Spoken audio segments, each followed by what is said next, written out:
Hello, I'm NeoWeather meteorologist Brian Ivy, and we're going to be chatting about the Farmer's Almanac. Can it be trusted? Is it really anywhere near as accurate as it says it is? Is it something that you can use maybe for even some long-term business decisions? And are there some good alternatives this far out for winter projections? And what are kind of our thoughts going into the potential winter as well? So without further ado, here is the Farmer's Almanac for this year. You've probably already seen it.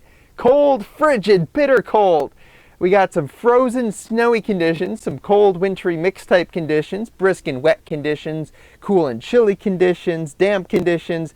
Overall, it comes across, in my opinion, a little hypey. They go for the alliteration, the fancy phrases. They're calling it a polar coaster of a winter, so definitely something that is meant to get your attention. Now, what about our old Farmer's Almanac? Well, also onto the parade of snowstorms, just one after the next. That's kind of what we saw last year for a while up there across the Midwest. More wet than white. Okay, so not super cold there. Pleasant temperatures down across Texas. Wintry in the Ohio Valley, up and towards our wet and wild New England and Northeast along the I-95 corridor.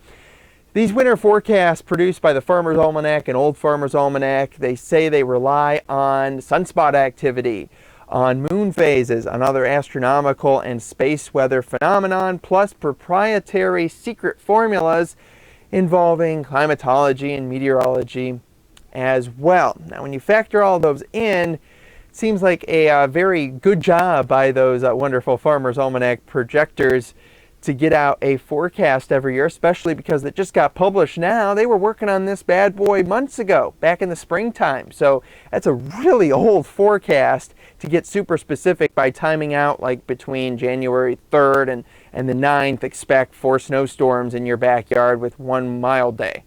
Yeah, that's kind of beyond the realm of meteorology, in my professional opinion. So meteorology definitely looks at a little bit different in terms of factors. Now, they say they're closer to an 80% accuracy rate. There's an independent study that says they're more like 50%. That's a flip of the coin. Yeah, that's just chance. So definitely a big difference there. And I'm not saying that all other meteorologists' winter forecasts are going to be fantastic or anywhere near 100%. We're talking months and months out projecting the future. So you got to understand a few factors there that some of these almanacs are a little bit more just kind of fun and games. But maybe they'd be right this year. Let's see. Right now it's ENSO neutral conditions across the equatorial Pacific Ocean. That means pretty much a mix of some slightly cooler, slightly warmer than average temperatures, nothing really standing out. And that, pretty good confidence, looks to stay in tow through winter. We also have a nice strong high pressure blocking area across the Gulf of Alaska here that pumps a lot of mild warm air in, pumps this ridge up, and then a trough across portions of the plains into the middle of the country back into the Great Lakes.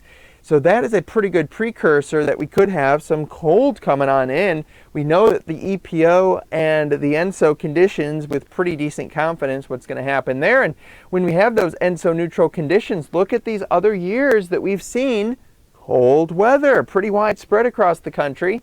But even in those type of years, you're not going to get coast to coast every single spot well below average like the Almanac is toting right now.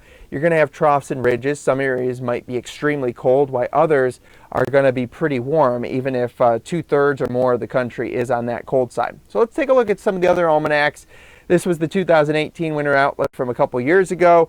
A little bit of mild air to the south. We had chilly and wet across the southeast, cold with average snowfall in Great Lakes, and then there was kind of your chilly conditions, but nothing too harsh. Now, what actually happened then was, whoops, really cold across portions of Montana, Idaho through the northern plains, and then the heat was across portions of the southeast with a ridge set up. Now, what about last year's winter outlook? Well, they promised something pretty similar to this year. A lot of widespread major cold, teeth-chattering, frigid, brutal cold.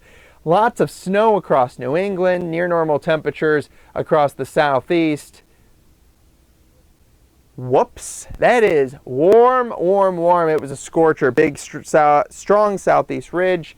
And the cold was where they said it was also going to be in spots. So again, not totally wrong, but they did kind of play opposites in some spots across the country. So as you can see, Not 100% accurate or anything like that, and we don't expect that this year, but they could be onto something with some decent cold. We'll have plenty more winter forecast updates as we get closer.